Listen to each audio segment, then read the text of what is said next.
क्या आप जानते हैं कि खजूर को नेचुरल एनर्जी बूस्टर क्यों कहते हैं?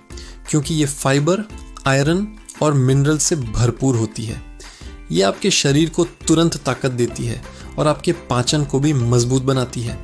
खजूर खाने के फायदे जानकर आप हैरान रह जाएंगे। ये आपको इंस्टेंट एनर्जी और स्टेमिना देती है। इसमें मौजूद हाई फाइबर आपके डाइजेशन को स्मूथ बनाता है और कब्ज जैसी समस्याओं से बचाता है। आयरन की भरपूर मात्रा से आपका हीमोग्लोबिन लेवल बेहतर होता है, जिससे खून की कमी दूर होती है। साथ ही इसमें कैल्शियम और मैग्नीशियम भी होता है, जो आपकी हड्डियों को मजबूत बनाता है। लेकिन रुकिए, कुछ बातें ध्यान में रखना भी ज़रूरी है।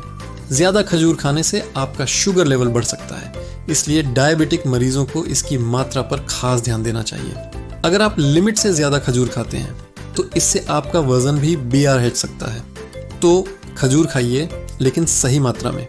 ऐसी ही और जानकारी के लिए हमें फॉलो और सब्सक्राइब करना ना भूलें।